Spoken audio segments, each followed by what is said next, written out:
Živijo in zelo lepo dobrodošli na podcastu Umetnost lenarjenja. Danes zelo, bom rekel, posebna strokovna epizoda. Jaz vedno nekako skušam, če ta podcast spremljate, mi boste najbrž verjeli, v vsaki epizodi pustiti nekaj strokovnih in direktnih priporočil, smernic, nasvetov za lepše, bolj zdravo življenje, naj bo to izgorelost ali karkoli bolj somatsko medicinskega. Danes je govor rdeča nit epizode, govor o raku. Z mano je docentka Urška Ivanuš. Ona je zdravnica, specialistka javnega zdravja, doktorica znanosti, ki se že skoraj 20 let deluje na področju primarne in sekundarne preventive raka, tako strokovno na Onkološkem inštitutu v Ljubljani, kot tudi v nevladnem sektorju kot predsednica Zveze slovenskih društev za boj proti raku. Mogoče se na prvo žogo sliši ta tematika malo morbidna, da ne rečem depresivna, ampak v resnici ni. Dal vam bom dva odlična razloga, zakaj bi poslušali današnjo epizodo, ki je ena daljših, ampak tudi ena bolj informativnih. Prvič zato, ker pogovor o raku je zmeraj manj morbiden in depresiven, ker rak ni več nujno neozdravljiva bolezen. To je en važen poudarek, o katerem sva govorila. Velik delež rakov danes se zelo uspešno zdravi, se pa bolje zdravijo, če jih ujamemo zgodaj, in tu tiči ta nekako čudovita lastnost preventive. Namreč govorila sva o načinih, kako lahko vsak od nas poskrbi zase, preprosti načini, da bo manj verjetno zbolel. In poglejte ta čudovit procent, en podatek, ki je mene malo vrgel na rit, dobesedno, da lahko z upoštevanjem recimo 12 zelo preprostih nasvetov, definiranih z mednarodnimi strokovnimi priporočili, 12 stvari lahko naredimo zase, da praktično za polovico zmanjšamo tveganje, da bomo kadarkoli zboleli za rakom.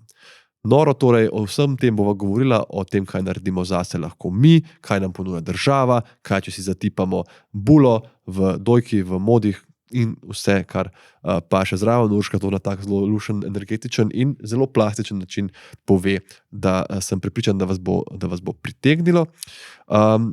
Ta podcast, če gledate danes v živo, pa izhaja na prav poseben dan, namreč 4.4.2025 je 15. obletnica državnega programa za obvladovanje raka, DPOR. To je program, ki ga upravlja Ministrstvo za zdravje, vodi ga Onkološki inštitut in je v bistvu nekak program, ki so ga sestavili skupaj strokovnjaki, politiki in nevladne organizacije, pokriva pa vse v Sloveniji od primarne, sekundarne preventive do diagnostike, zdravljenja, celostne rehabilitacije po raku, vodenje statistike, se pravi register raka Slovenije, v glavnem en čudovit program, ki je naredil že res ogromno dobrega, dobesedno rešuje življenja. Točne številke boste slišali nekaj tudi potem med pogovorom. In sem zelo vesel, da so me povabili, da na ta rojstni dan, pomemben rojstni dan z Urško, opraviva ta pogovor in ga objaviva. Povabili so me iz Ministrstva za zdravje namreč in ta podcast tudi nastaja v sodelovanju z Ministrstvom za zdravje Republike Slovenije. Tako, brez težav si razdelite pogovor na več manjših delov, kakšne dele ponovno poslušate, mogoče pokažete kakšnemu družinskemu članu, prijatelju, ki vseeno morda lahko naredi še kakšen korak zase. Kot sva nekako tudi na koncu povzela, gre za to, kaj lahko človek naredi, da si zmanjša možnost, da dobi neko zelo nevarno bolezen in kako lahko prepozna zgodne korake te bolezni, da se bolje pozdravi. V končni fazi znanje, jaz pravim, rešuje življenja in upam, da s tem današnjim pogovorom tudi malo pripomorem k temu in da mogoče kakšen od vas poslušalcev nekoč ne bo zbolel za nečem, kar se da preprečiti. Hvala, ker me spremljate in upam, da boste uživali v tem pogovoru, odnesli od njega čim več, potem pa se spet seveda vidimo prihodnji mesec.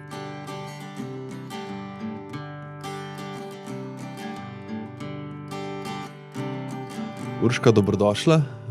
Hvala, da si prišla. Povabil sem te na podcast, gledaj, kot da si prišla na izpit. Po moje si daleč najbolj pripravljen gost.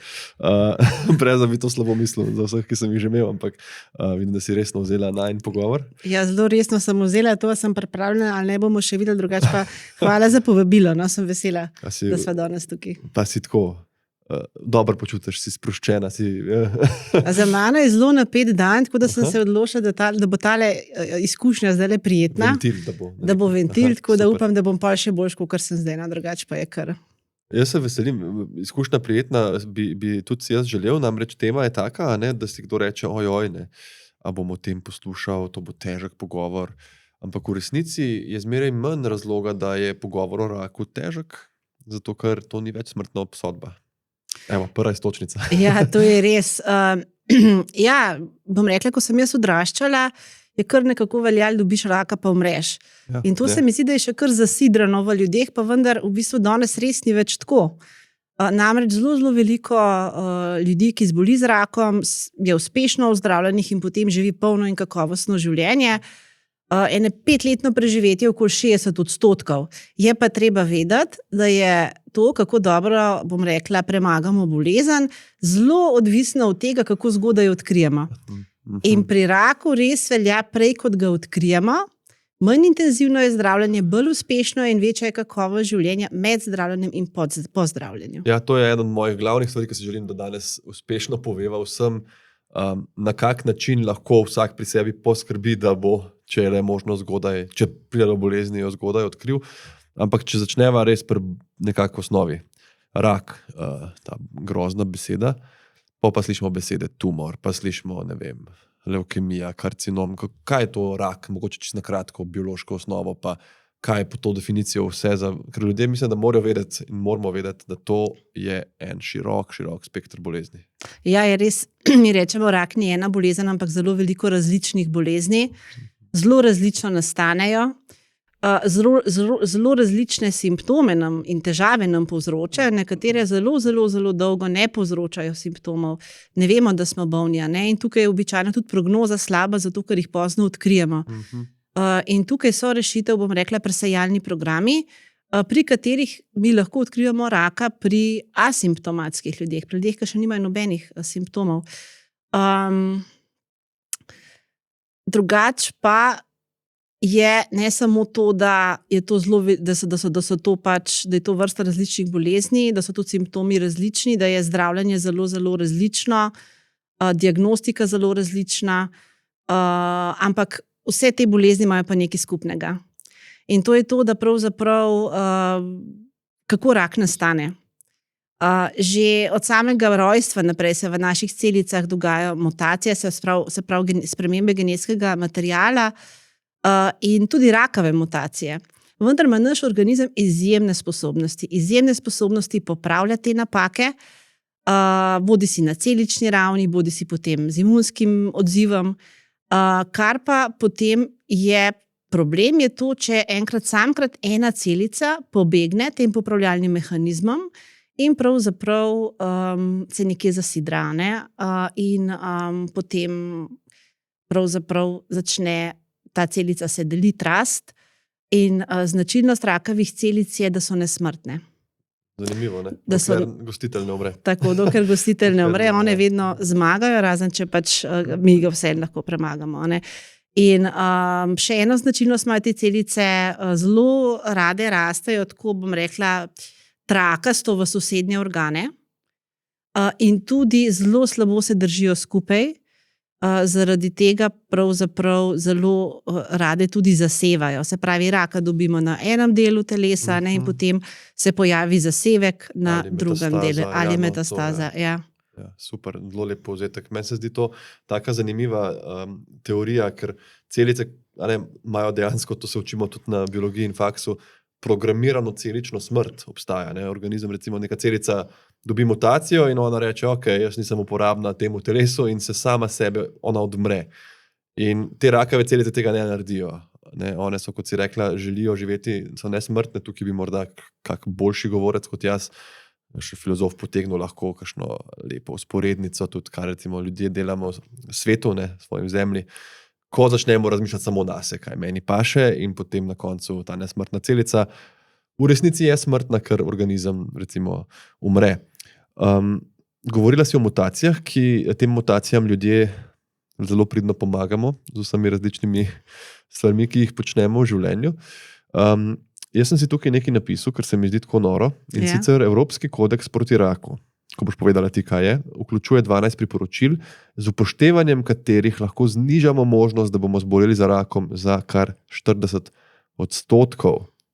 Mislim, da če bi kdo doma imel en gumb, pa bi mu rekel, če tle gor pritisneš, je pol manj šans, da boš v življenju dobil raka, bi ga vsi pritisnili. Zdaj pa mogoče, če se na kratko poveva, kaj ta kodeks sploh je, pa na kak način lahko vsak poslušalec danes poskrbi zase, da bo v teh 40% nižji statistiki. Ja, najprej ena zanimiva pravzaprav ugotovitev. To so že kar nekaj 10 let nazaj ugotovili, 2 Angleža epidemiologa, Dol in Peto. In to je bilo pravzaprav revolucionarno odkritje, ker prej pravzaprav tega ljudje niso verjeli. Kar nekaj časa je trajalo, da so to ljudje začeli verjeti. Da so verjeli kaj? Da dejansko lahko 40% vsega raka preprečimo. Aha, na ta način. Ja. Aha, prej so rekli, ojoj, ta usoda. Ja, na ta način. ja. Danes pa vemo, da pravzaprav rak nastane zaradi notranjega okolja, se pravi dednega materiala, ki ga prinesemo s sabo na svet, vsega, kar se dogaja v našem telesu, zunanjega okolja. In mi pravzaprav na to zelo težko vplivamo. Ne, v kakšnem svetu živimo, seveda lahko potem, vplivamo na to, da se spremeni zakonodaja, da se izboljša zrak, da se prepove kajenje. To so vse ukrepi, ki izjemno tudi pomagajo. Ne. Ampak zelo pomembno je pa to, da pravzaprav kot ljudje, ki živimo v svetu, na katerega do določene mere lahko vplivamo, do določene pa ne, imamo pa še vedno možnost nekih zdravih ali manj zdravih izbir. In te izbire so pa tisto pravzaprav potem, ki določajo to, razliko, ne, koliko pravzaprav od raka, ki mogoče, nas nekje čaka, ne, bomo uspeli preprečiti in koliko ne. In sicer v javnem zdravju govorimo o primarni in sekundarni preventivi. Preventiva pomeni preprečevanje. S primarno preventivo, z ukrepi primarne preventive, mi preprečujemo, da bi sploh zboleli. To pomeni, da pravzaprav se izogibamo nevarnostnim dejavnikom, ki povzročajo raka, to je recimo kajenje, raba alkohola, izpostavljanje sončnim žarkom, cepljenje proti okužbam, ki povzročajo raka. In če pravzaprav se mi izognemo nevarnostnim dejavnikom, potem sploh ne zbolimo. In je pa najbolj pomemben nevarnostni dejavnik za nastanek raka je pa staranje. Temu se ne moramo izogniti. Ne? Dejansko rak je bolezen starejših ljudi. Ampak ne gre. Tako. In večina raka nastane, tam nekje po 65. letu. Ampak zdaj smo še vedno, se pravi, kaj lahko storim, da ne zbolim. Potem pa ne moramo preprečiti vseh rakov, to se je treba zavedati. Lahko ljudje zelo, zelo zdravo živijo, vse naredijo za to, da bi ostali zdravi, pa bojo kljub temu zboleli. Ne? Verjetnost je veliko manjša, da bodo zboleli, ampak lahko se zgodi. Potem imamo pa tukaj pravzaprav, je pa to, kar sva že prej govorila, kaj lahko naredimo za to, da raka odkrijemo zgodaj. In tukaj imamo pa 2 pristopa, sekundarne preventive. Tako. Eno je, da se udeležujemo priporočenih organiziranih presajalnih programov, Zora, Dora, Svit. Bomo videli, v prihodnje se jim bosta pridružila mogoče še 2 oziroma 3 novi.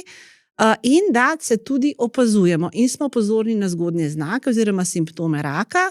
Recimo ženske naj si redno pregledujejo dojke, moški moda, potem kožo si tudi lahko pregledujemo, je priporočljivo, ne? In ne nazadnje, če opazimo recimo kri v urinu ali pa neko ranco na koži, ki se ne zaceli, da pravzaprav ne odlašamo. Da kot prvo prepoznamo te znake in kot drugo pokličemo pravzaprav osebnega izbranega zdravnika oziroma ambulanto, kjer potem poskrbijo za to, da smo ustrezno obravnavani, če je to potrebno.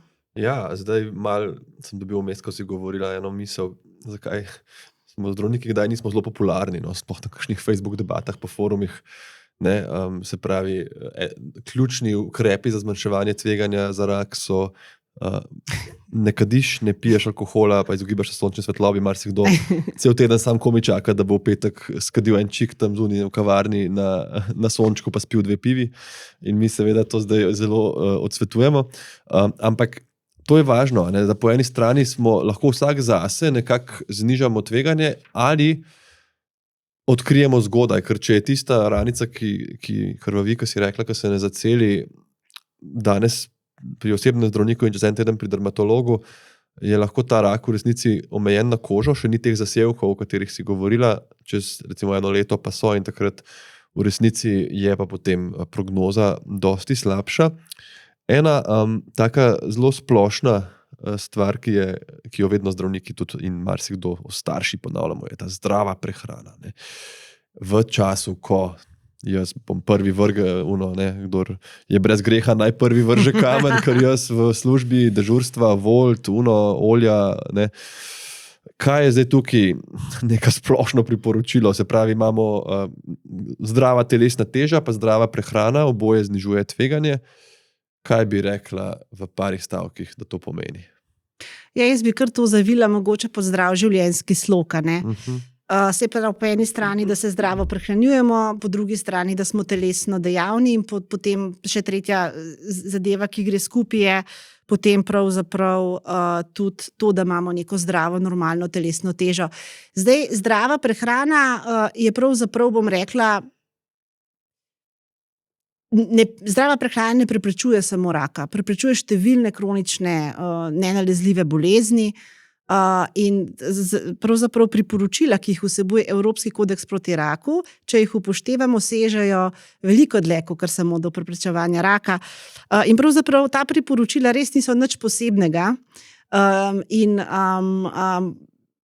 Včasih si človek reče, a pa res samo to moram narediti, pa se lahko zaščitim. Ja, ampak potem je pravzaprav samo to problem, ko hočemo samo to prenesti v prakso. No, če pogledamo, kaj svetujemo pri prehrani, je, da se je veliko polnozrnatih izdelkov, stročnic, zelenjave in sadja, da se ne je visokokalorične hrane, se pravi z veliko sladkorja, mastnih živil, predvsem naj se izogiba mladina, sploh pa tudi odrasli sladkim pijačam, in da se izogibamo mesnim izdelkom oziroma da jemo manj rdečega mesa oziroma manj slano. A ne? Mi vemo, da pravzaprav procesirana hrana, visoko procesirana hrana, ki je energetsko gosta, biološko pa ni bogata, lahko povzroča pravzaprav tako raka črevesa kot raka želodca. In tudi sol sama po sebi je rakotvorna. Tako da pravzaprav te enostavni nasveti, ki nas pravzaprav že doma učijo oziroma učimo mi svoje otroke, nas varujejo tudi pred raki. In če vse to skupaj v neko celoto zajamem, se pravi, da smo telesno dejavni, da se prehranjujemo zdravo, da imamo neko normalno telesno težo, to naj bi pravzaprav preprečilo okoli 18% ljudje, ki se tako, bom rekla, ki se tega držijo, naj bi imeli za okoli 18% manjše tveganje, da bodo zboleli z rakom, kot ljudje, ki pač se tega ne držijo. V bistvu mi je zelo všeč, ker to, kar si ravno kar povedala, je dosti manj ekstremno kot marsikatera dieta ali pa priporočilo, ki jo tako prebereš na internetu za, ne vem, mišice, življenje, zdravje, kjer je tako absolutno se izogibaj vsega, kar leze, jej sojo, tofu, pa riž brez soli. Se pravi, vse je v nekem znosnem paketu, še vedno lahko poješ nutelo, kdaj pa torto, pa si narediš steak. Gre v teh razmerih in tukaj je moj problem tudi z naročanjem hrane, ker tam seveda ne veš, koliko je določenih stvari noter. Ta procesirana si omenila, to se mi zdi, da kdaj ljudi ne razumejo, kaj točno sploh pomeni, Če si jaz prav predstavljam, nisem dietetik, se pravi, to je hrana. Tudi jaz ne. Hrana, ki je v svoji končni obliki dosti malo podobna tisti izvorni, se pravi, iz nekega, ne vem, prašiča dobiš hrenovke, Ja. Se pravi, ki je blazno predelana na poti, pa še ful so slane ponovadi. Tako da, ampak ja, kar si rekla, je zelo važno. Ljudje se mi zdi, da radi o tem razmišljamo, ko je treba pa kaj narediti, je pa včasih težko, ker ni prave motivacije. Jaz se bojim bolezni, ki ne bolijo. Ja. Kot so tudi visok krvni tlak in to, ker če te boli križ, boš naredil vse, da te neha. Tele procenti so pa malo neosebni. Prav se nekaj si hotela še reči. Ja, zdaj imam že drugo iztočnico, namreč. Nadaljuj. Ne sem, da ne boli, ampak čisto fajn je včasih pojesti kaj, bom rekla, mastnega, slanega, sladkega. Okay. Dobro se pri tem počutimo. V bistvu nam pa to na dolgi rok škodi. Prej si pa omenil motivacijo. V javnem zdravju, jaz sem specialistka javnega zdravja, po, bom rekla, osnovni izobrazbi, v javnem zdravju imamo en problem pri preventivi. Ljudi nič ne boli in ljudje ne vidijo nobene težave.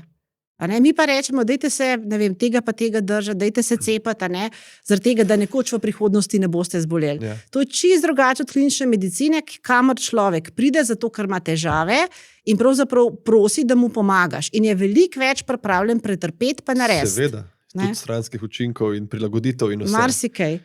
In recimo še ena zanimiva stvar, opažamo tudi, da pravzaprav so ljudje morda celo rajš se lotijo kakšne ekstremne diete ali pa kakšnih ekstremnih, bom rekla, pristopov za to, da bi bili bolj zdravi, hkrati pa pravzaprav mi vemo, da te pristope ne delujejo in da vse, kar bi rabili delati, je to, kar piše v Evropskem kodeksu proti raku, če govoriva samo o raku zdaj in tudi drugih boleznih, ki jih s tem lahko preprečimo, in je to včasih mogoče premalo zanimivo, ne vem. Mislim, da ko ti narediš neko ekstremno, iz danes na jutri ne bom se več dotaknil, ne vem, testenin. Se ti zdi, to je tak premik, da bo nekaj vidno. To je kdaj pri čuječnosti problem in meditaciji. Ljudje rečejo, probajo dihalno vajo in porečejo, kaj to je to. Z mojimi težavami, nespečnost, stres, jaz to ne bo pomagalo, to je preveč preprosto. In pol ti nekdo prodaja tečaj meditacije, ki ne vem, 16 točk vsebuje, pa si bolj tja vleče ravno zaradi tega, ker je to bolj kompleksno in bolj časti vredno, ali kaj, na ta način. In veš, kaj se mi zdi kdaj, jaz kdaj razmišljam o zgodbah v glavi in to, kot si rekla, nisi motiviran. Če si predstavljaš 40%, ali pa rečeva, da samo 7-8 od teh 12 upoštevaš, pa recimo, da je rečeva 30%, pa bo kdo rekel, nima motivacije, da bi nehal kaditi, pa da če tako jaz, če ti pa kdo reče, recimo, tam je prehod za pešce, vsakega tretjega, recimo, ki bo šel čez, bo en snajper ustrelil tam iz hiše. Mislim, da bi vsak rekel, sam povej mi, kaj naredim, da se ne pojavim na tistem prehodu, kam lahko grem. Se pravi, ko malo na drug način te procente obrneš, so res ogromni. In če si lahko ti tveganje zmanjšaš, jaz bi mogoče, ali boš ti prebrala teh 12. To si zelo lepo povedal, sem še, bom šla čez njih. Ker to po njih govoriva. Kaj povej zdaj to? Sem hotela reči, ko si rekel vsak četrti, ali kako si že rekel. Zdaj mi vemo, da bo pravzaprav tekom življenja vsak drugi moški zbolel, pa vsaka tretja ženska. O takih pravzaprav verjetnostih govorimo. In z upoštevanjem teh 12 priporočil pravzaprav res lahko naredimo veliko, pa če jih na hitro preberem, pa mogoče potem tudi neke osnovne, mogoče za vsakmu še malo podebatirava, če bo. To je kar važno. Zdaj prve dve priporočili sta vezani na pravzaprav rabo tobaka in povezanih izdelkov in prvo je zelo enostavno ne kadite, drugo pa je ne izpostavljate sebe in drugih tobačnemu dimu iz okolja. In jaz mislim, da pravzaprav veliko kadilcev želi nehati kaditi, da mi imamo v Sloveniji zelo dobro, bom rekla, pomoč pri odvajanju od kajenja, tudi telefonsko številko, na katero lahko pokličejo delavnice v vsakem zdravstvenem domu, ki so brezplačne. Da pa pravzaprav je problem sam začetek kajenja. Tobak in tudi te povezane izdelki, ki se zdaj prodajajo, imajo noter nikotin, ki je ena izmed najbolj zasnovljivih snovi. In to, ko začnejo mladi kaditi enkrat na teden ali pa uporabljajo pač izdelke take in drugačne, rečejo, se to ni kajenje. Tako se kajenje začne in večina mladih začne pravzaprav večina ljudi, ki kadi kasneje v življenju, začne pred 20 letom starosti. In mogoče je prav, da tudi mladi, ki tole zdaj poslušajo, se zavedajo, da pravzaprav 2/3 kadilcev umreta zaradi kajenja in da kadilec zgubi v povprečju 10 do 15 let življenja. In v Sloveniji imamo 60 smrti na teden zaradi kajenja. In to so kar, bom rekla, take pretresljive številke, zaradi tega sem tako tle pripravljena, ker se mi je zdaj, če govoriva o takih, ker vsak ve, da kajenje ni zdravo, vsak ve, da kajenje povzroča raka, pa ne samo pljučnega raka. Pomaga to prijemljivo. Ja, včasih pomaga te številke. Mene si šokirala, pa niti ne kadim. 16 vrst različnih raka kajenje povzroča. Tako da je res, to je ena stvar, ki se jo običajno lotimo precej lahkotno. In potem, ko želimo nehati, običajno takrat, ko se pripravljamo Porod, to, da bomo imeli otroka, porod, mogoče tudi kasneje, ne vem, ko bom rekla, pridemo do točke, ko pa gremo na zdravniški pregled, pa ni več vse tako, kot mora biti, je pa izjemno težko nehati. Moj oče je bil dolgoletni kadilec in mi je rekel, ja, bom pa za novo leto nehal kaditi, pa nikoli ni pravzaprav povedal, za katero novo leto. In je pa tudi umrl zaradi posledicami kajenja.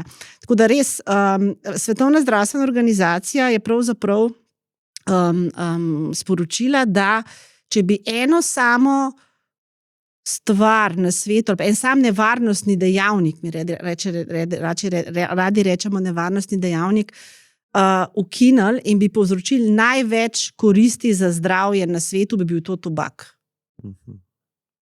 Tako da Slovenija, in to, kar pa res deluje, je pa tudi zelo stroga regulativa. In Slovenija zelo dobro regulira rabo tobaka z zakonodajo. Moram reči, da smo kar vodilni v Evropi, še vedno so pa še vedno priložnosti, kaj lahko naredimo. Ampak to so tako plastične številke, da upam, da bo komu tudi, verjamem, prišlo prav, mogoče pri komu, kakšni osebi, ki ti je blizu, ki jo imaš rad, da predstaviš ne samo na način, kot si rekla, to ni zdravo, ker to je isti stavek, kot uporabiš, če kdo vzame sladoled iz hladilnika, pa leži na kavču, pa ne vem, karkoli. Ampak te številke, sem pa nekje slišal, da nikotin da se je težje odvaditi kot od heroina. To sicer nisem študije bral, ampak sem nekoč zasledil in se mi je zdelo tako noro, ker gledaš narkomana, intravenskega uživalca drog, se ti zdi bogi, on se pa ne more zdaj tega losati. V resnici je nikotin res jaz nisem nikoli na srečo tega izkusil, ampak da res drži, no. Zdaj ne vem. Ja, jaz tudi nisem nikoli kadila, bom rekla, tudi zato, ker me je zelo motilo to, da pač je oče doma kadil in sem mu skozi skrivala tiste cigaretne škatlice, ampak tudi ne vem, a je res bolj kot heroin, ampak je izjemno ena izmed najbolj zasvojljivih snovi. Kar pa je razlika, je ta, da pravzaprav je kajenje veliko bolj dostopno, pa sprejemljivo v družbi, čeprav moram reči, dalje manj sprejemljivo. Če dalje manj sprejemljivo, se spomnim časa, ko so še, pa se sama sebi res ne zdim stara, ampak jaz se spomnim časa, ko se je še na avtobusih kadil, recimo. Danes to ni več sprejemljivo. Mogoče zato, ker se tudi kot druga točka, ki si rekla, ne izpostavljajte sebe in drugih, se pravi pasivno kajenje, da marsikoga zmoti, če nekdo kadi na način, da ti tudi to dihaš, ker to je tudi na nek način prav je da ljudje vejo, da je to škodljivo, ker potem v bistvu najlažje potem ti rečeš svojemu, ne vem, družinskemu članu, ko kadile, to pa res ni fino, tle še mene spravljaš, zdaj bom rekla, v tveganje, pa otroke svoje. Je pa po podatkih Nacionalnega inštituta za javno zdravje, okoli 17% ljudi je izpostavljeno temu, bom rekla, tobačnemu dimu iz okolja, pasivnemu kajenju, kot rečemo. Tako da to tudi ni toliko malo, tako da tukaj lahko tudi kaj naredimo. Da podpora potem v državi je zadostna tem ljudem, ki recimo se ne dospomni nehal bi kaditi? Jaz mislim, da je podpora zelo dobra, velika, in da ljudje to premalo uporabljajo in premalo za to vejo. To številko bom dal spodaj tudi v podcastu opis. Prosim, in te linke, tako da mogoče koga zasrbi in prosim. Pa če mogoče greva, a si hotela tukaj še kaj? Ne, se bo še prišla do ključ nazaj, po moje okrog. Ja, edino to sem še hotela reči, ljudje povezujejo kajenje s pljučnim rakom. Pljučni rak je drugi najpogostejši rak pri ženskah in moških. In je prvi rak zaradi vzroka smrti zaradi raka in bom rekla 20% ljudi, ki umre zaradi raka, umre zaradi pljučnega raka. Problem pljučnega raka je to, da zelo dolgo časa ne daje nobenih simptomov in ga zato zelo pozno odkrijemo. Ker če mi pljučnega raka odkrijemo zgodaj, je zelo dobro preživetje, zelo dobra prognoza. Problem je, ker ga odkrijemo prepozno. Bi pa povedala, da poleg pljučnega raka kajenje povzroča še 15 drugih rakov. Tako da po moje lahko zdaj s kajenjem nehava. Pa še kdo, upam. Pa še kdo, A mi dva s pogovorom o kajenju. Tako je. Tako kot so na avtobusih, če bi podcasti obstajali pred 20 leti, vsi pušili. To je malo tak znak intelektualcev, včasih bil, upam, da ni več. Pojmava te naslednje 3 točke, ki sva se jih malo dotaknila. Vzdržujte zdravo, normalno telesno težo, vsak dan borite telesno dejavni, prehranjujte se zdravo. Tukaj bi te samo vprašal, a je to res vsak dan bodite, kaj tukaj spada, že če grem jaz s kolesom v službo, je to dovolj? Ali možno trening? Vsak gib šteje. Se pravi, vse, kar naredimo, je boljše, kot da ne naredimo nič. In manj, kot sedimo, boljše. Raziskava Nacionalnega inštituta za javno zdravje je pokazala, da odrasli ljudje v povprečju sedimo 4 do 5 ur na dan. Samo, jaz sem verjetno med unimi, ki več sedijo. Enkrat sem brala eno raziskavo, da to dolgotrajno sedenje ne moreš ti potem enostavno, bom rekla, nadomestiti s tem, da greš pa popoldne za 1 uro, pa se čist zmatraš. Fino je tudi v bistvu vmes, ko sediš vstati, pa se mal gibati, pognati kri po žilah in tako naprej. Drugače pa neke take splošna priporočila, ki pravzaprav že imajo znatne koristi za zdravje. Glede gibanja od Svetovne zdravstvene organizacije naj bi se nek povprečen odrasel zmerno intenzivno, se pravi, malo mogoče hitrejši sprehod, počasen tek, gibal nekje od 150 do 300 minut na teden, ali če mu je všeč intenzivna vadba, nekje 75 do 100 minut intenzivne vadbe, čeprav bom rekla, raziskave kažejo, da je fino to kombinirati. In tudi dodatne koristi za zdravje se pa dobijo, pa lahko pravzaprav pridobimo, če se gibamo še več in tudi, če izvajamo vaje za moč. To pa sploh v zadnjem času zelo prepoznano, da so mišice izjemno pomemben, tudi metabolni organ in da pravzaprav več, ko imamo mišic, bolj smo zdravi. In tudi zdaj ne govorim seveda o ekstremih, in seveda predvsem to velja za starejše ljudi. Mi začnemo s starostjo, bom rekla, težje pridobivamo mišično maso, hitreje jo zgubljamo, in zato je pravzaprav priporočeno, da starejši, ko smo, še nekoliko, bom rekla, več delamo na moči. Se pravi, za nekega povprečnega odraslega 2-krat na teden še vaje za moč, čim bolj pravzaprav vključevati velike mišične skupine, raznolike. Za starejše, bom rekla, pa 3-krat na teden vaje za moč, pa potem še vaje za koordinacijo zraven, pa tako. To je super, zdaj se pogovarjava o preventivi raka, v bistvu pa govoriva tudi o zdravem življenju. Mislim, to so ene nasveti, ki pomagajo vedno, tudi če ne govoriš o raku. Recimo kajenje, kot si rekla, ta pljučni rak se omenja, ampak meni se spomnim, na fakulteti so rekli KOPB, kronična obstruktivna pljučna bolezen, ki je pogostejša še pri kadilcih kot rak, in so nam dali zadihati čez slamco, da si probal, kako ta človek z napredovalo bolezni diha, in jaz sem takrat pomislil, moj bog, se lahko strašiš v narekovajih s temi tumori pljučnimi, ampak probajte dihati čez slamco, pa si rečeš, da bo to nekoč moje življenje, da je tako oteženo dihanje. In tudi ta vaja za moč, šport, da ne govorimo o vseh prednostih proti osteoporozi za vse. To je res. Ok, 6. A imamo dovolj časa za številko 6? Ne, nujno. Hecam se, ampak ker piše omejitev vse vrste alkoholnih pijač. Ja, to pa lahko povem eno anekdoto. Prosim.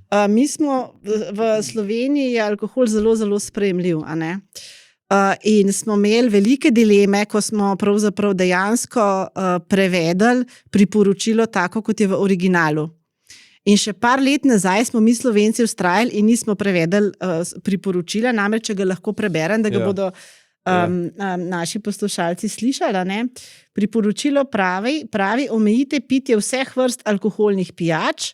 Za preprečevanje raka je najbolje, da alkoholnih pijač sploh ne pijete. Pitje alkoholnih pijač lahko zagotovo povzroči vsaj 7 vrst raka. In tveganje za nastanek raka pa se veča z vsako popito alkoholno pijačo. Se pravi, mi nimamo varne meje. Mi nimamo nekih manj varnega pa bolj varnega pitja alkohola.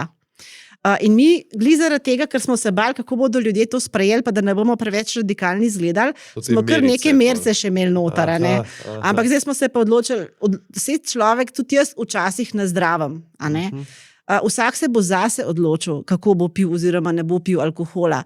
Ampak prav pa je, da ljudje vejo, da pri alkoholu, kar se raka tiče, ni varne meje.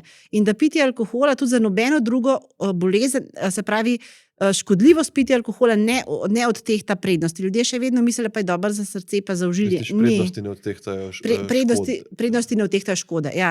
Ker to se je citirala neka raziskava, ki je za srčno en kozarec rdečega vina. Ne velja več. Kar se je potem, ampak to se je že nekaj let nazaj, smo dobili vsi ta update, da v resnici en kozarec ti še ne bo delal hude škode, ampak še vedno je bolje nič kot ena. ker tukaj jaz imam očitno še ta staro zapis, ki mi še piše, če že kaj popijete, potem moški največ 2 enoti, ženske pa samo 1. Se pravi, manj kot je, bolje je.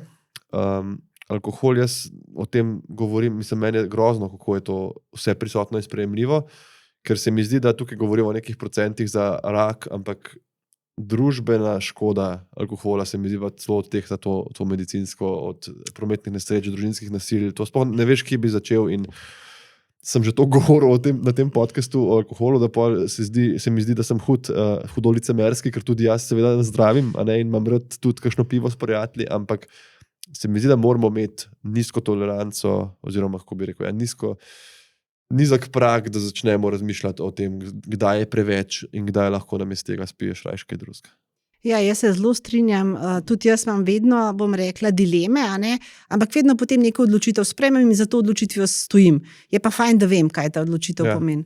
Zdaj, alkohol je res ena veliko, bom rekla, povzroča eno veliko breme, ne samo na zdravstvenem področju, ampak tudi, bom rekla, razdira družine, pahne lahko v revščino, res velike težave lahko povzroča, pa ne samo tistemu, ki pije, ampak bom rekla tudi celi družini, ne nazadnje otrokom.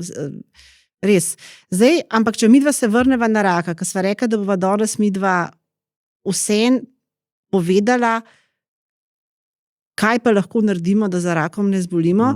Pa jaz vsem mislim, da je prav, da ljudje vejo, da kar se pa raka tiče, pa alkohol v Sloveniji letno povzroči okoli 600 rakov.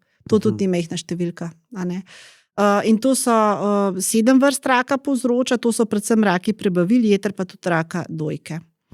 Ta zadnja stvar, vidiš, nisem vedel, da področja raka dojke, zdaj sem sodeloval v decembru, je bila ena kampanja Svetovne zdravstvene organizacije, Redefine Alcohol, ki sem na socialnih omrežjih sodeloval in so nam poslali ogromno enih dokumentacije in tam sem videl tudi to, da vsi ta jetra, pomislimo pa recimo požiralnik, tudi rak dojke. Ker eno od teh 12 priporočil je tudi, da si ženske kako že, dobro, pregledovanje itak, ampak tudi dojenje pa... Dojenje je zelo zanimivo, če pogledava dojenje,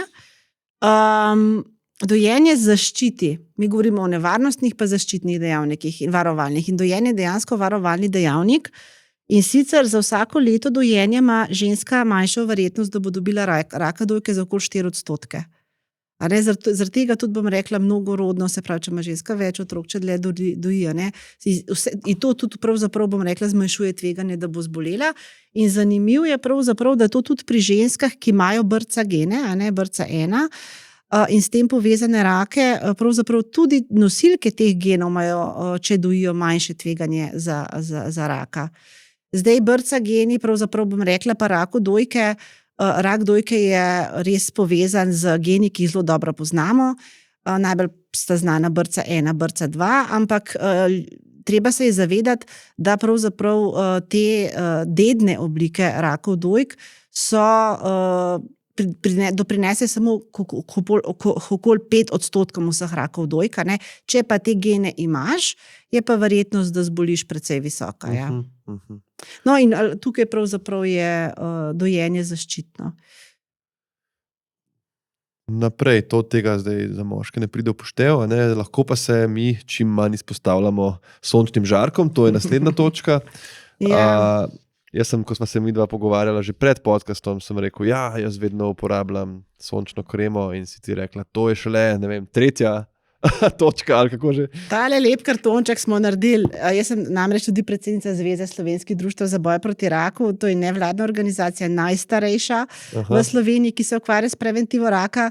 Značilno je, da delujemo v zvezi regijskih društev, ki jih imamo 11 strokovnjaki. In pravzaprav lani smo se prav lotili melanoma. In sem se tudi jaz naučila, tudi jaz nisem vedela, da je sončna krema tista ta zadnja.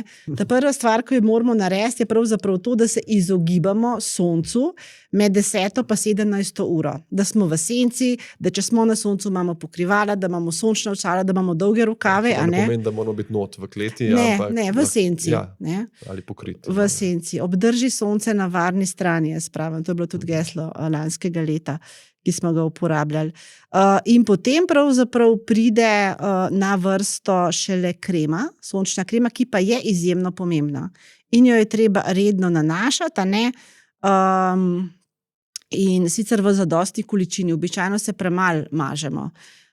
Zdaj, kar pa ljudje pravzaprav pozabijo, a ne, je pa to, da in pravzaprav nam reka pozabijo, ampak ne vejo, je pa to, da pravzaprav tudi uporaba solarija je pravzaprav izjemno škodljiva za kožnega raka, za melanom in se absolutno odsvetuje. In pravzaprav res vsaka porjavelost kože je že poškodba kože, ki je že pravzaprav povečuje neko tveganje za raka. In sploh je nevarno, recimo tudi za starši se morajo zavedati, čeprav mislim, da zdaj v zadnjem času starši precej pazijo na to, ne, in pokrivajo svoje otroke, mažejo s kremicami in tako. Ni bilo vedno tako, a ne?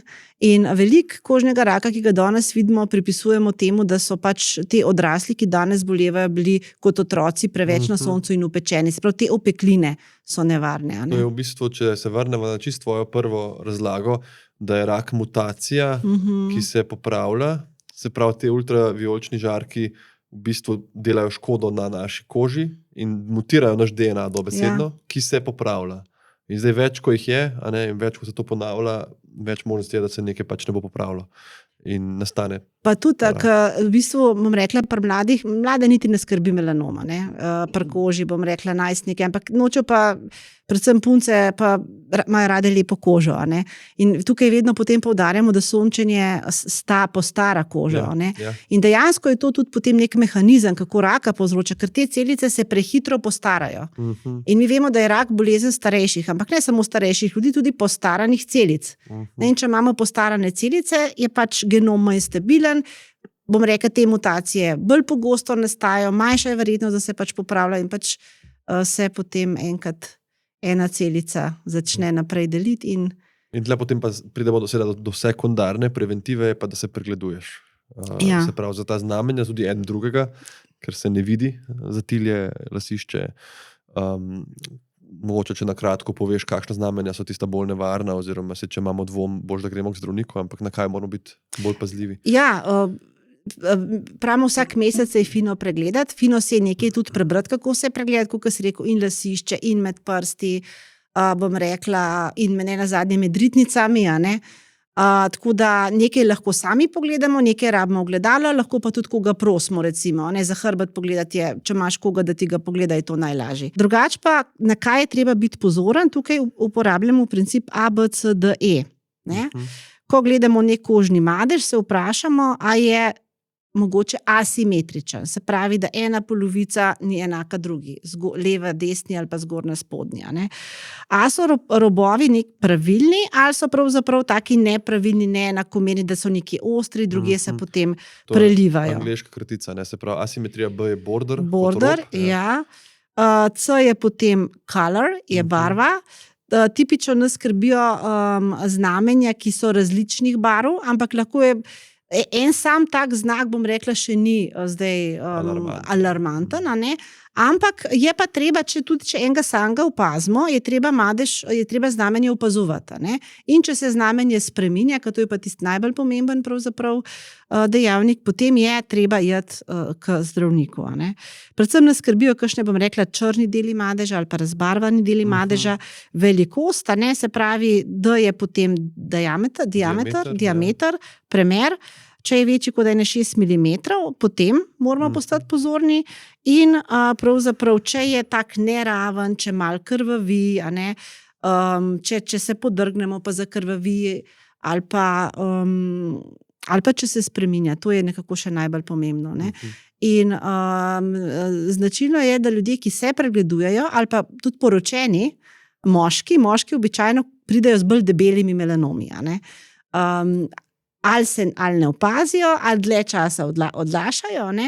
No in meni je bila ena taka zanimiva informacija, lani smo imeli strokovni seminar posvečen kožnemu melanomu in mi je bila zanimiva informacija, da pravzaprav moški, ki so poročeni, a ne, prej pridejo. In potem so jih vprašali, zakaj je bila prav raziskava narejena, in so rekli, zato ker me je žena nagnala. Tako da jaz bi pa rekla, dajmo vsi poskrbeti. Ne. Res je pomemben pri melanomu.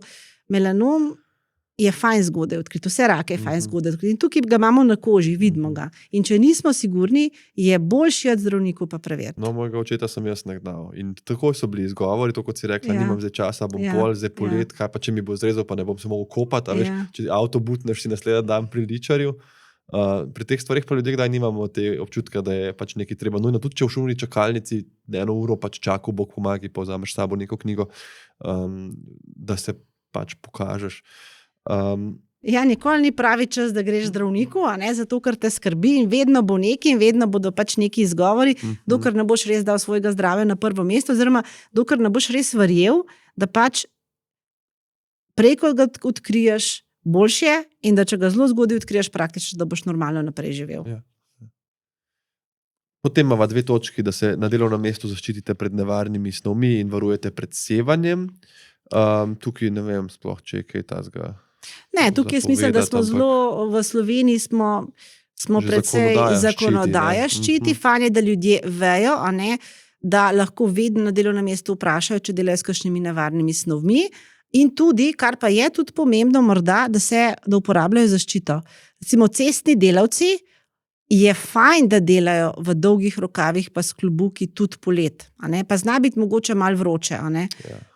In tukaj bi mogoče bolj na ljudi, pozvala, da dajmo se zaščititi na delovnem mestu, dajmo uporabljati zaščito, ker ta zaščita je z namenom.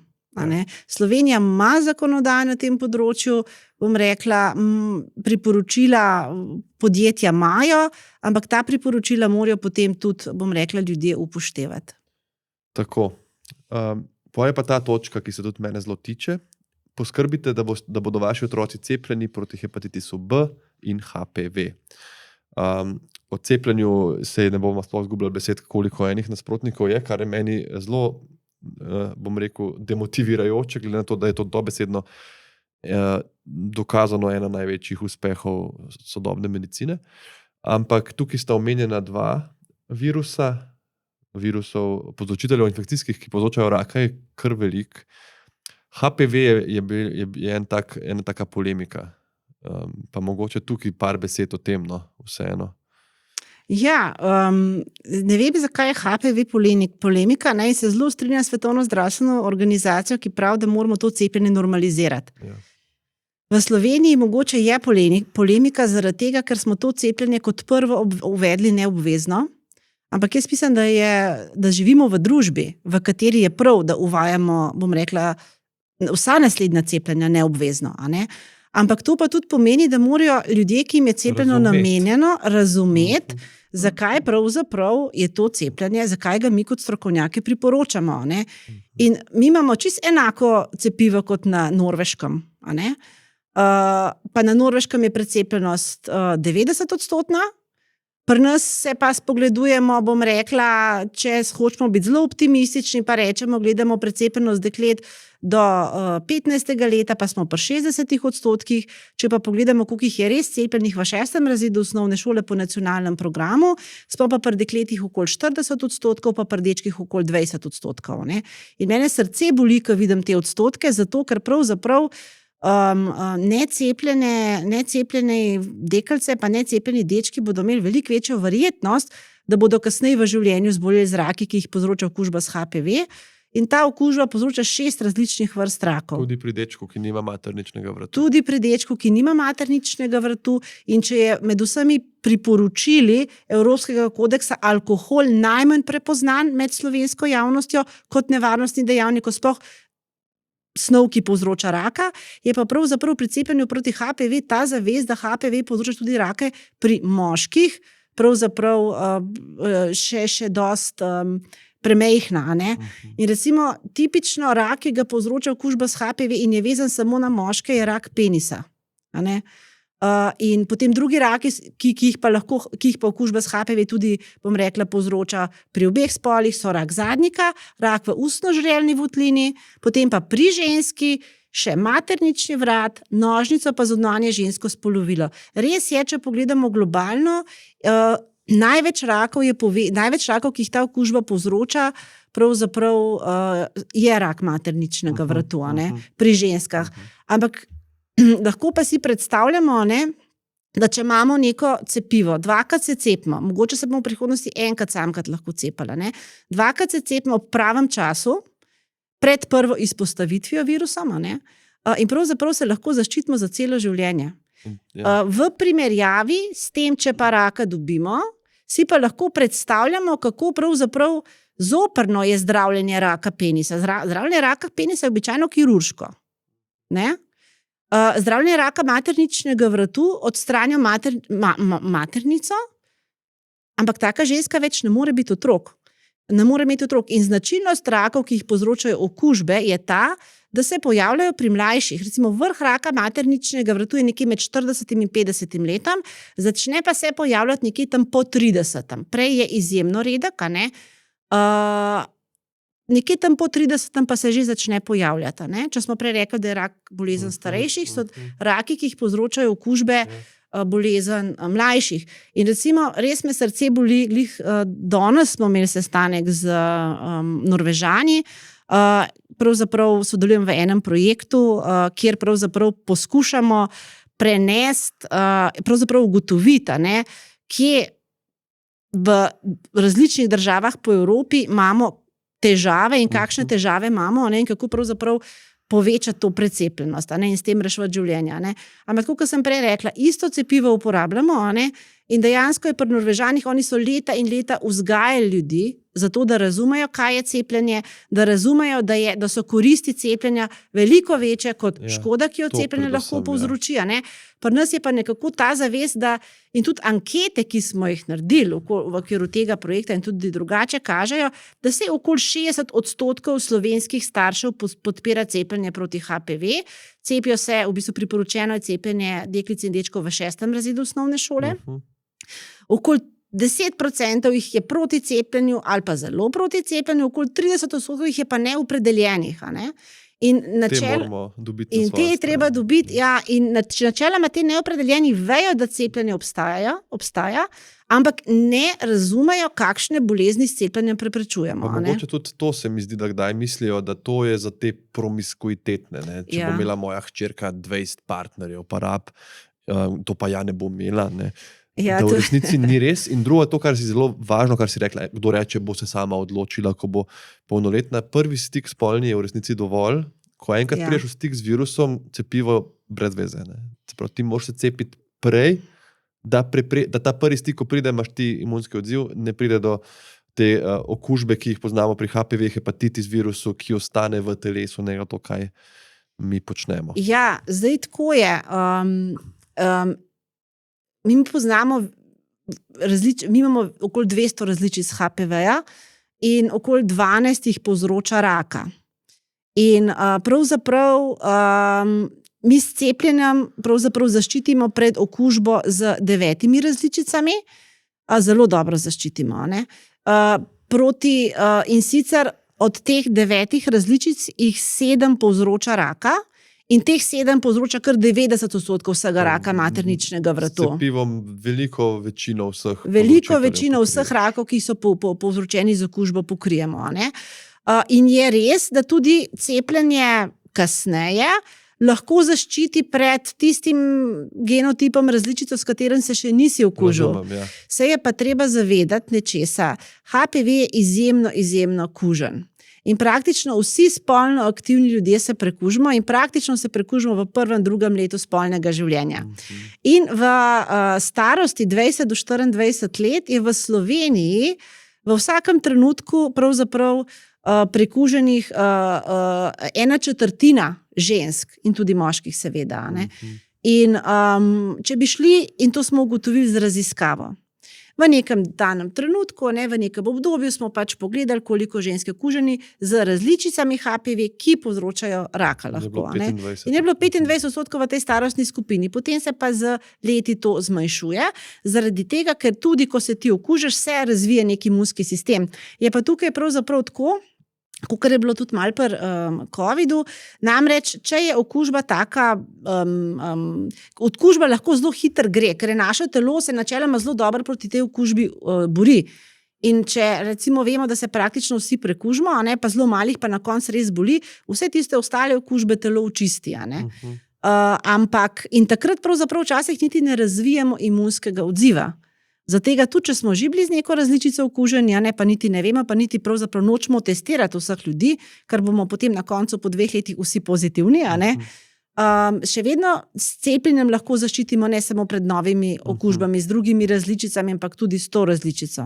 Prav, ni brez veze, če se nekdo pozno odloči, je pa dosti manj učinkovito. Je pa dosti manj učinkovito, res. Tako da jaz pravzaprav vedno pozivam starše, naj ne odlašajo s cepljenjem, zaradi tega, ker bom rekla, cepivo je registrirano 9. leta naprej, Jaz upam, da v prihodnje bodo raziskave, ki se zdaj izvajajo, pravzaprav pokazale, da se lahko cepi tudi že prej, ker če bomo to cepljenje, to je zdaj moje osebno mnenje, če ga bomo dali v obdobje, ko so starši pri pediatru ali šolskem zdravniku, ko se pogovarjajo z njim o cepljenju, ko lahko razčistijo svoje dvome, potem pravzaprav bo to cepivo samo še eno od cepiv, s katerim cepimo. In sem prepričana, da že samo s tem se bo dvignila ta precepljenost v Sloveniji. Zdaj se pa cepimo v 6. razredu, ko pravzaprav starš ne hodi redno in otrok ne hodi redno k pediatru ali pa šolskemu zdravniku. In dosti staršev pravzaprav se ne, bom rekla, tisto cepljenje pride, tistega obrazca ne podpišejo, mogoče otrok reče, ja, pri nas se pa noben ne bo cepil v razredu, in pol starš misli, da se ni odločil, pa se je. On se je odločil proti cepljenju. In jaz sem tudi vodja državnega programa Zora, v okviru katerega presejamo za raka materničnega vratu in imamo pravzaprav populacijske podatke o tem, kako ženske zbolevajo s predrakavimi spremembami materničnega vratu pa rakom. In lani smo naredili eno analizo, smo tudi objavili v reviji Lancet, Regional Health Europe, in smo pravzaprav ugotovili, da cepljenje generacije deklic, mi nimamo individualnega podatka, katera je cepljena, pa katera ne. Vemo pa pravzaprav, katere generacije so že bile cepljene in koliko je bila precepljenost. In te deklice, ki so stare zdaj 20 do 24 let, so bile precepljene generacije okoli 50%. In mi s to, bom rekla, precej premejhno precepljenostjo, glede na to, kaj si želimo. Želimo si saj 90% precepljenost.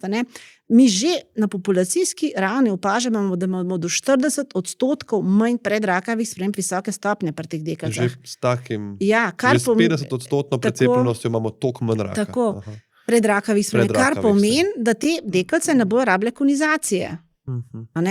Konizacija sama se naredi ambulantno, v lokalni anesteziji, ni problematična, ampak lahko pa pravzaprav poveča tveganje, da bo imela ženska potem prezgodnji porod. To je odrežejo en del vratu. En del materničnega vratu tako odrežejo. In v bistvu s cepljenjem ne preprečujemo mi samo raka, ampak tudi te, bom rekla, predrakave spremembe, te posege, ki pravzaprav ne bodo več v prihodnje potrebni. Zaradi tega, ker pravzaprav je rak materničnega vratu edini rak za enkrat, pri katerem se tudi že v Sloveniji spogledujemo za odpravo tega raka, kar pomeni, da bo število novih primerov padlo pod neko dogovorjeno številko, zato ker cepimo proti HPV in presejamo v okviru programa Zora in potem seveda tudi zdravimo odkrite spremembe. Ampak to se ne bo zgodilo, če ne bomo pravzaprav uspeli povečati precepljenosti. Upam, da današnji pogovor kaj prispeva. Te številke so zelo impresivne, bi pa jaz dal čisto en praktičen dodatek oziroma zaključek temu sklopu in jaz tako pravim, kot oče deklice male.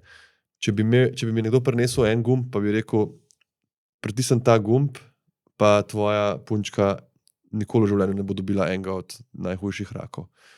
A je to sploh odločitev zame?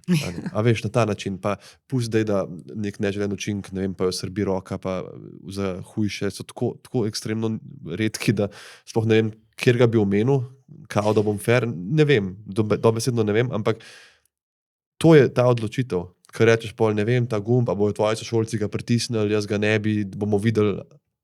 Mene to v resnici ena najlažjih odločitev. Mislim, za norice, pa sem cepil tudi za norice, tam malo je bilo več razmišljanja kot za ta HPV. No. Tako da sem hvaležen neskončno znanosti, kot oče deklice. Jaz tudi. In tudi hvaležen sem temu, da to znanje imamo kot človeštvo, da to znanje imam jaz osebno in ti ga imaš tudi, ne?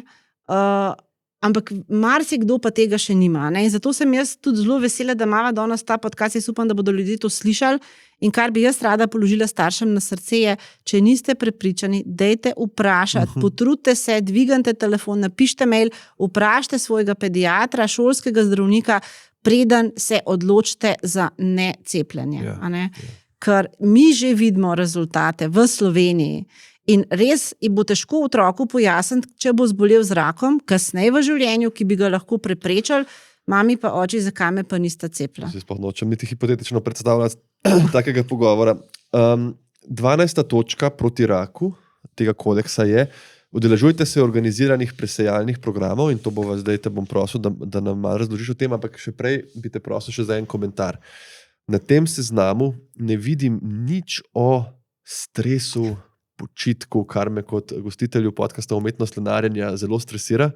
A ni tako, da stres poveča tveganje za raka?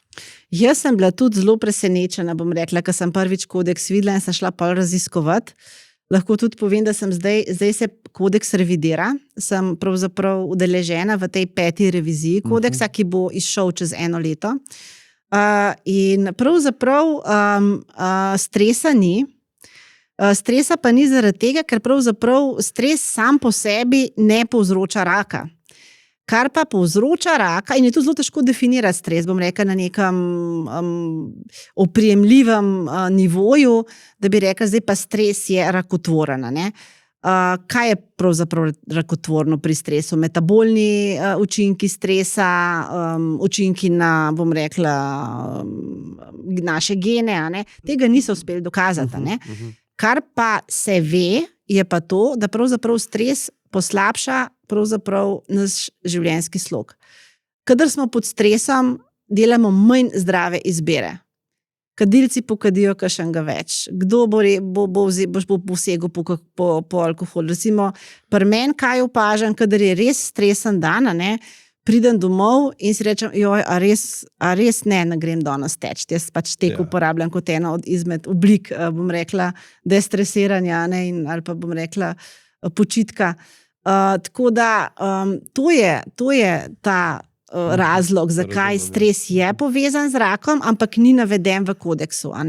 In tukaj je pravzaprav točno to, kar ti delaš, učiš ljudi ali pa bom rekla, vodiš ljudi do tega, da prepoznajo stres in se učinkovito pravzaprav spopadajo, ne vem, če spopadajo ta prava beseda, z njim pravzaprav s tem tudi vplivaš na to zagotovo, da bo manj, če govorijo o raku raka, zaradi tega, ker bodo tudi na drugih področjih imeli, bom rekla, tisto občutek, pa tudi neko voljo, da nekaj naredijo. Zelo razumljivo. Se pravi, stres a priori sam ne bo zmutiral celice? Ne. Če bom pa jaz takrat več sedel, ker imam toliko dela, si naročil neko pico, zvečer spil gin tonik, vsak večer in tako. Se pa to sešteje. To kot pri avtomobilih. Jaz sem nekje prebral, recimo avtomobil še nikogar ni ubil, hitra vožnja še nikogar ni ubila, nenaden preskok v stacionarno stanje te ubije. Če se hitro voziš, ne boš umrl, ko se pa nenadoma ustaviš, pa lahko, in tudi avto, ki je parkiran na parkirišču, ne bo nikogar ubil. Tako da super, hvala za to razlago. Me veseli, da vseeno lenarjenje in destresiranje in meditacije na nek način pomagajo. In zdaj sva rekla, super je, če naredimo veliko zase, da ne zbolimo. Druga dobra stvar, ki lahko naredimo, je pa, da odkrijemo rak zgodaj, in tu je ta pomen presejanja. Omenila si že Zoro, omenila si, da imamo 3 programe. A bi nakratko povedala, kaj je tu poanta in kako lahko tukaj vsak od nas, jaz dobro, recimo pri Zori ne morem sodelovati, ampak kaj lahko naredi vsak od nas, da se nekako preseja, kako bi temu rekel?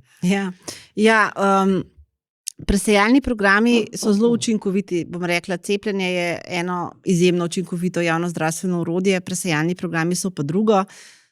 Namreč namenjeni so temu, da mi na preglede aktivno vabimo z vabili ljudi, ki se povsem v redu počutijo, zato da jih pravzaprav s presejalnimi testi pregledujemo. Prizori je to ginekološki pregled z odvzemom celic,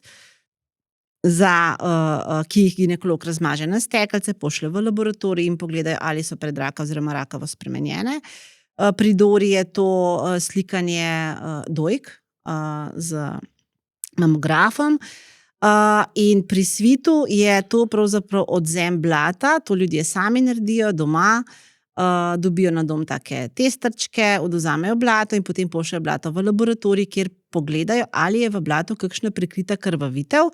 Se pravi, ti, ko pogledaš blato, je normalne barve, vendar je noter že nekaj krvi in to ti testi zaznajo. Ne? In ta kri je potem lahko znak, da se nekaj kuha. Zdaj, presejalni test sam ti noben ne bo povedal, ali že imaš raka ali ne. To samo pove, da imaš povečano tveganje, zaradi tega vedno rabimo še dodatne preglede, še dodatne diagnostične preglede in šele tam potem res ugotovimo, ali človek potrebuje zdravljenje ali morda ne. In če je pravzaprav presejalni test negativen ali pa če ugotovimo, da nima raka, da je šlo za napačno pozitiven presejalni rezultat, potem pravzaprav lahko se vrne varno v presejanje in se ponovno udeleži, a ne presejanje treba ponavljati, pravzaprav čez priporočen interval. Smo lahko tukaj mi pasivni, se pravi, to vabilo pride na dom, ker zdaj sva govorila o tem, kaj vse narediš, a ne, nihče te ne bo strani države prišel trkati, če si se namazal sončno kremo, a ne pa koliko kadiš. Se pravi, jaz, če se nikoli ne prijavim na noben svit.com ali karkoli, bom dobil neko kuverto, nekoč in vabilo. Ja, ne obstaja svit.com, se pravi, mi dejansko, ampak zelo dobra zadeva, mi dejansko poskrbimo, presejalni programi so centralno koordinirani. To, da jaz vodim presejalni program, pomeni, da imamo svojo enoto znotraj Onkološkega inštituta, ki pač koordinira ta program, v okviru katere skrbimo za to, da pač imamo centralni presejalni register, ki se nočno sinhronizira z registrom prebivalstva, tako da mi točno vemo, katere ženske so v Sloveniji. Dobivamo podatke o izvidih iz laboratorijev, točno vemo, katere ženske so bile na pregledu, katere ženske pravzaprav so imele tudi rezultate, ki zahtevajo dodatno ukrepanje in tudi spremljamo, če pravzaprav vidimo, da v nekem določenem obdobju ni bilo nekega dodatnega testa zdravljenja, bomo pravzaprav opozorili na to ginekologa, in potem ginekolog to lahko skomunicira žensko. Včasih pravzaprav nam tudi ginekolog pove, sem jo vabil, pa ne želi ženska sodelovati.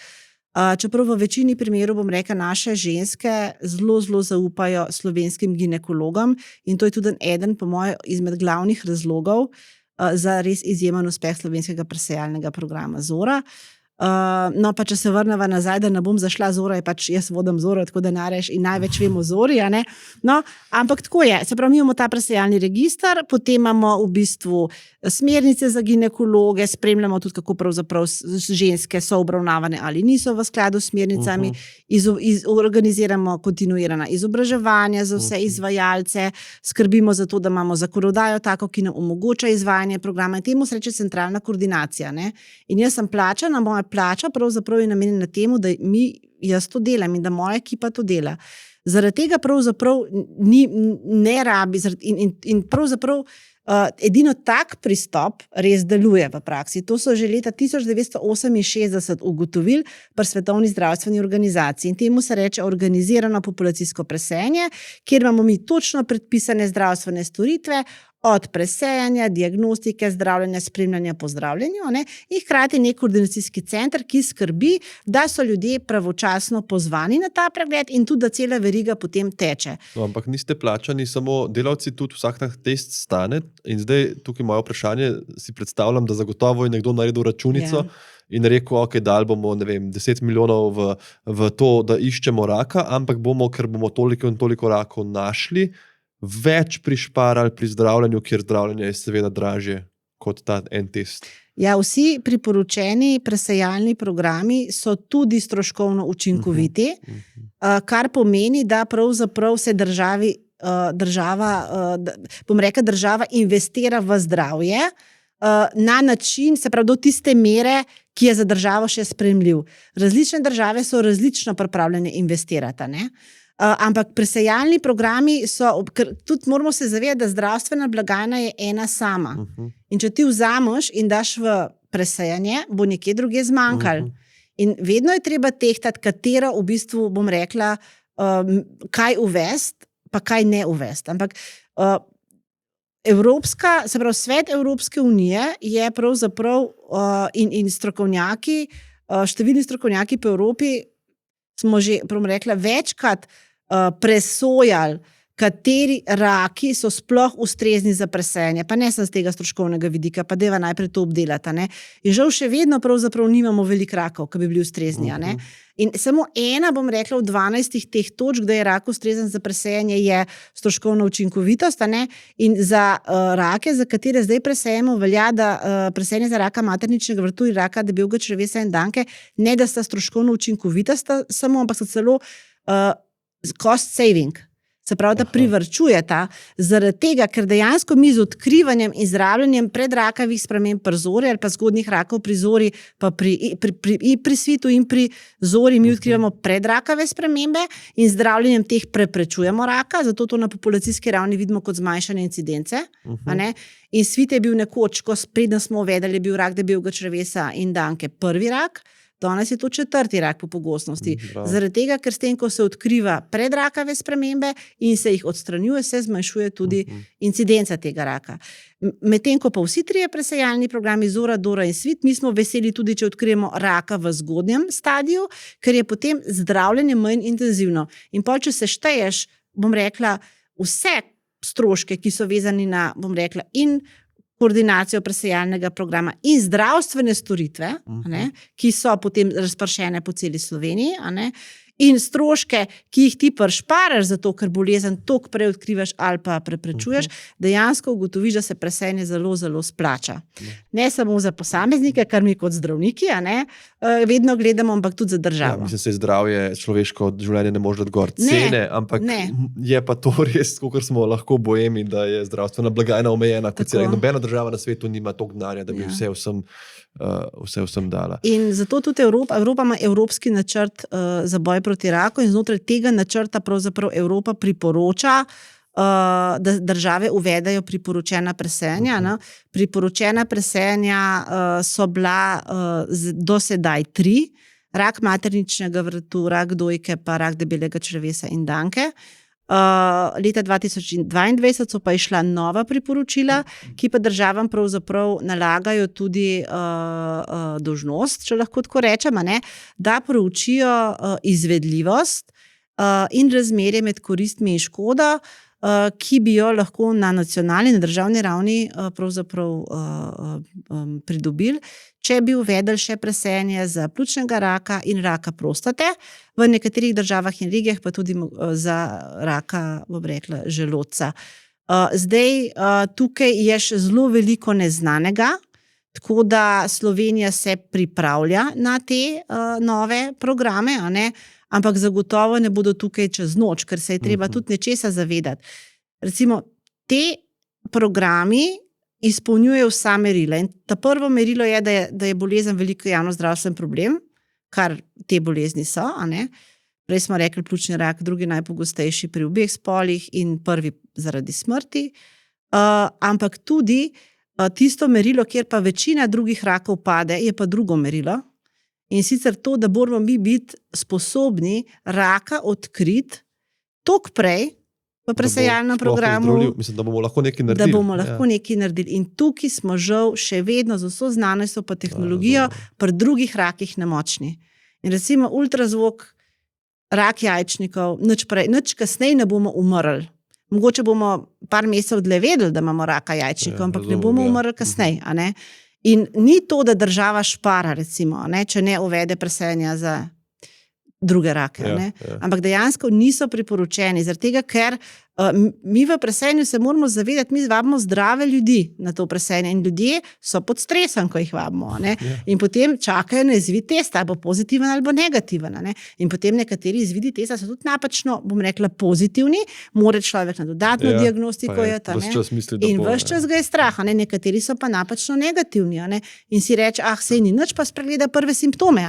Tako da mi moramo imeti res dobre teste, s katerim pravzaprav znamo dobro ločiti in vsi te programi, ki sem jih naštela, imajo dobre teste, med zdravimi pa bolnimi, ga ni testa, ki bi bil 100%, ne? Zato morajo tudi ljudje, ki so negativni na presejalnem testu, še vedno gledati pravzaprav in biti pozorni na svoje zdravje.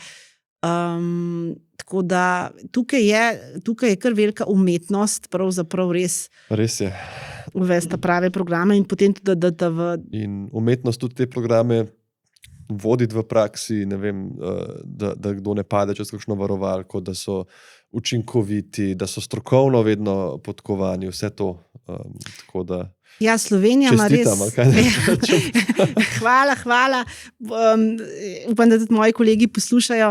Namreč Slovenija je res prepoznana. Mislim, ko greš v Evropo ali pa ko greš v svet, pa rečeš, ja, delam na presejalnih programih, reče, to pa poznamo. No, tako da zdaj smo res, če nas poznajo, bom rekla, številni ljudje po smučarskih skokih pa po kolesarjenju. Ljudje, ki delajo v zdravstvu, pa nas poznajo po presejanju. Svetovna zdravstvena organizacija celo kratek dokumentarni film posnela v Zori. Mi se moramo zavedati, da rak materničnega vratu je bil drugi najpogostejši rak pri ženskah v preteklosti, zdaj se pa skoraj za odpravo tega raka spogledujemo. In to zato, ker pač tako učinkovito odkrivamo in zdravimo predrakave spremembe. Mi smo v prvih 20 letih odkrili pri 33,000 ženskah predrakave spremembe in jih zdravila. Super. Ja, in zdaj pravzaprav letno zboli se še okoli 100 žensk za tem rakom. Če bi pa nehali presejati, bi se pa ta rak vrnil. Seveda, upamo, da bomo pa s kombinacijo presejanja pa cepljenja prišli pa do odprave tega raka. Tukaj je to sporočilo, da če dobite vabilo, prosim, se udeležite pač tega presejanja. To je tako važno sporočilo. Jaz se malo bojim, da so naj vsi kadilci nehali poslušati, veš, tam pred 20 minuti, ampak smo se tako spravili na njih, ampak če ste tukaj presejalni testi in morda bomo kmalu nekoč imeli tudi za pljučnega. Mogoče bi se še eno stvar za Doro povedala. Dora je pa za dojko. Za dojko. Se pravi, pri Zoru in Svitu mi odkrivamo predrakave spremembe, zato pač pravzaprav preprečujemo raka. Pa zgodnje rake pa v bistvu dosti, bom rekla, zelo, zelo učinkovito zdravimo.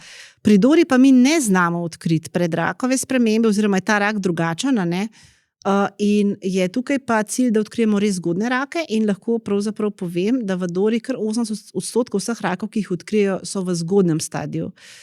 In je prav, da ženske vejo, da ko si one tipajo dojko, bodo pravzaprav zatipale veliko večje rake, kakor jih lahko zaznajo na Dori. Se pravi, na Dori zaznavajo netipne rake. In sicer je priporočljivo, da si ženske tipajo dojke, ampak ni pa to razlog, da zavrneš povabilo na Doro. To je važno. Tako da na vse 3 programe smo Slovenci lahko ponosni in jaz mislim, da so tudi naši prebivalci ponosni, ker so udeležbe izjemne. Pri vseh 3 programih pri Dori je največja udeležba in sicer je kar 77% vseh žensk, ki so ustrezne na Doro, redno hodi in to je tudi med najvišjimi udeležbami v Evropi. Tako da, ja, država jih podpira od začetka in Ministrstvo za zdravje in zavarovalnica sta podprla te programe, ljudje so jih sprejeli, tako da to je ena zgodba o uspehu slovenska. Ja, za prebivalce zelo lepo skrbite. Mogoče zdaj te vprašam čistko, kako pa skrbiš za svoje, ob vseh tem delu in tem, kar delaš, a najdeš čas za lenarjenje, a upoštevaš ta priporočila? Zdravniki smo dobri v tem, da govorimo o nečem, mi zdaj tu sediva že skoraj 2 uri, prej pa koliko je sedenje, pa tako, pa da moraš malo vstati, pa se razgibati. Kako si našla ti nekako svoje ravnovesje? Zdaj sem kar malo tako pod vtisom vseh teh podatkov, ful mi je bilo noro to poslušati, res sem se tako naučil, jaz ogromno, in zdaj me tle zanima, kako se pa ti ustaviš, pa da bova zvesta naslovu podcasta. Kako se umiriš, lenariš, kaj je tvoj odvod? Ker vseeno, ti se ukvarjaš s presejanjem, se pa praktično skozi ukvarjaš z rakom tudi in z tudi hudimi boleznimi primeri. Kaj je tvoj odvod? Ja, sem razmišljala, sem si kar mislila, da me boš to vprašal, pa ti povem, da sem malo premalo časa imela, da bi kaj pametnega pogruntala, kako ti bom odgovorila, tako da bom zdaj sproti. A to si nisi sprintala? Ne. To si nisi. Lahko ti povem, da danes ob 4 zjutraj grem na dopust, gremo s celo družino, se pravi z možem, sinom, sestro. Zelo mi je pomembna družina in mi je dragocen čas, ki ga preživljam z njimi. Žal ne morem vsak dan, bom rekla, tega čisto uravnovesiti. Tako da bom rekla, to moje ravnovesje v življenju je bolj tako po sklopih. Je obdobje, ko več delam, pa mogoče celo manj spim, kar zadnje čase, že kar zadnjih nekaj let pravzaprav čim manj prakticiram. So pa tudi obdobje, ko potem res dejansko se odklopam in takrat sem najraje z družino in najraje se ukvarjam s športom. In najraje sem v naravi. In ena stvar, ki je pomembna, je to, da pravzaprav, ali pa recimo trenutek, skušala sem se spomniti trenutka, ko bi rekla, zdaj pa le naram. To je trenutek, recimo, ko ugotovim, da nimam nič v načrtih. To je nek nestrukturiran čas, ki je pred mano in pravzaprav lahko se odločam, kaj bom delala, glede na to, kaj mi tisti trenutek paše. Recimo, jaz bom rekla, če vprašaj si tudi, kako teh 12 priporočil upoštevam, nekatera bolj, nekatera manj. Recimo, predvsem rada malo preveč dobro jem, če čisto po pravici povem. Tako da tukaj se še učim in tukaj jaz mislim, da v življenju se tako vedno učimo. Vedno se moramo stremeti k temu, da smo še boljši. Imam pa to srečo, da uživam v gibanju. Tako da vseeno se kar veliko gibam in to gibanje mi pa v tem vsakdanjem, bom rekla, v vsak danu, ko je pa res intenzivno napet, mi je pa to tisto, kar mene sprošča. In jaz včasih grem, teč in imam polno problemov in potem po 20 minutah ali pa pol ure teka pridem domov in te problemi so še vedno tam, samo jaz jih čisto drugače vidim. Sem pomirjena in v takem stanju se potem tudi lažje spopadam z njimi. Pa zelo pomembno je tudi to, da pač nekako imam urejene odnose. In v službi in doma moram reči, da se zelo dobro razumemo in to mi potem daje močno, da sem kreativna, produktivna in da tudi skrbim zase. Ja. Ta socialen element, ne vem, koliko se to pri rakih študira.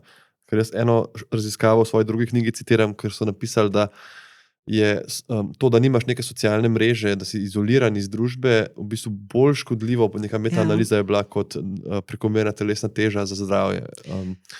To je bila to sem tudi jaz brala, neka zelo dolga študija, ki se je začela za 1920 pa še nekaj, ko so kar precej moških vključili v Ameriki vanjo in sicer ene bom rekla, iz bogatih družin, druge pa iz revnih.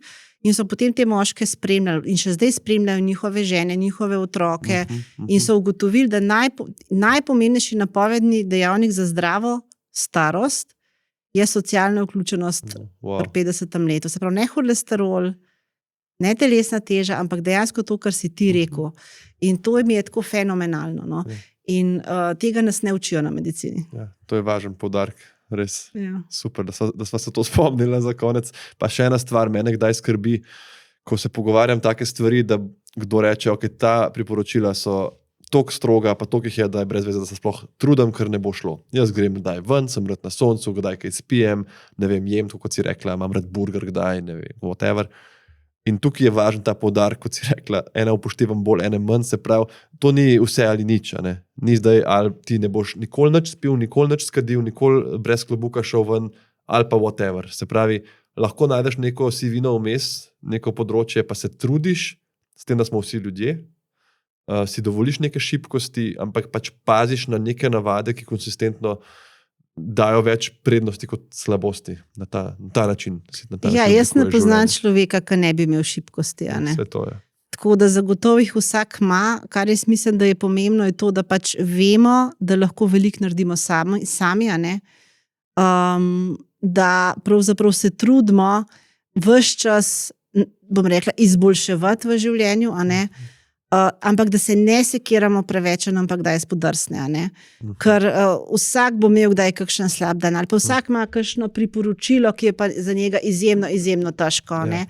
Zdaj, kar bi jaz sem res položila na srce, pa zdaj smo že pri koncu podcasta, pa mogoče so kadilci že odšli, ampak unika pa še niso začeli kaditi, ni vseeno, kdaj kakšno pokadiš. Ker v cigaretah in teh izdelkih povezanih je nikotin, ki je zasvojljiv.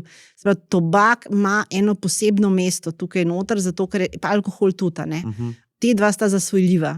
Tako da sploh pri tobaku je zelo težko, bom rekla, sem pa kakšno pokaditi. Je res najbolj niča. Se pravi, če sem pa tja ješ neko fast food, si manj škode narediš, kot če sem pa tja vzameš cigareto, ki te lahko kemično zasvoji. Zagotovo te bo kemično zasvojila.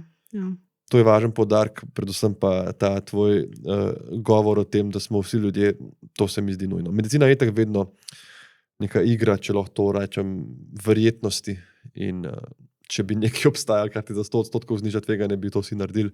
Ko pa govorimo o teh procentih, pa pol vsak reče, jaz pa poznam soseda, nikoli ni kadil, pa je zaradi raka umrl. Pa tako. Ne, včasih je kaj nefair, bom rekel, v narekovajih nimaš sreče, ampak važno je, znanje je moč in več, ko veš, lažje lahko skrbiš zase, za svoje otroke, za svoje bližnje. To se mi zdi. Ja, glede teh procentov pa anekdota. To je pa razlika med znanostjo in psevdoznanostjo. Ja. Če lahko še kaj o tem rečeva. Ja. Glih sem zvedela, da bo Slovenija tudi dan znanosti imela, kar me izjemno veseli. Ja. Tako da nekdo, ki gradi na anekdoti, pravzaprav mu ne moreš oporekati. Se bo tisti človek, ki je mogoče res bil, ampak mogoče je bil pa tudi izjema. To se pravi, kot je en reče, moj sosed nikoli ni kadil. Moj sosed je zbolel na ta način. Moj sosed nikoli ni kadil, pa je vseeno zbolel, ali pa moj oče je pa kadil in nikoli ni zbolel.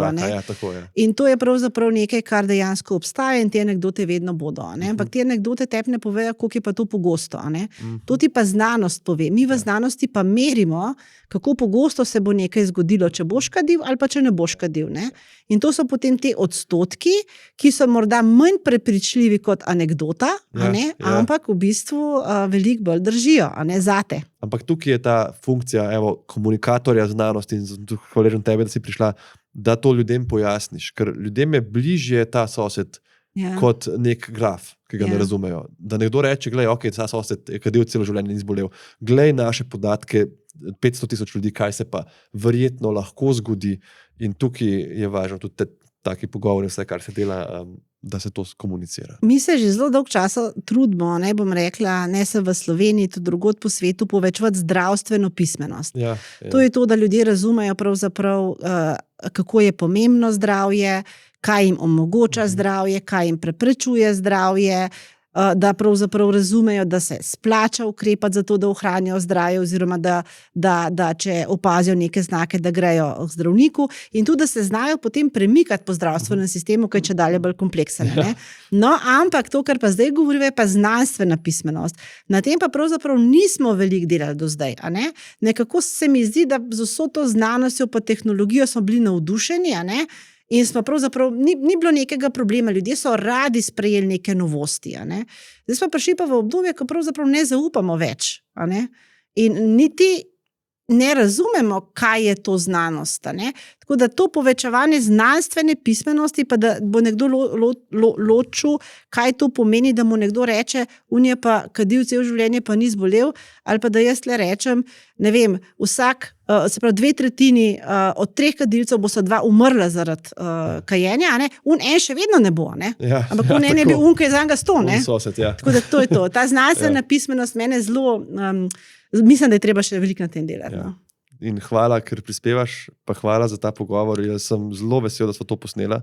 Toliko je enih podatkov, tako nekako bi rekel, zdaj, da upam, da se čez 10 let pogovarjava, pa bo tukaj en kup podatkov ne bo več držalo, ker bomo še na toliko boljšem z vsemi temi programi in s tem, kar delamo. Sem pa tako še malo bolj ponosen, zdaj, ko si mi vse to povedala.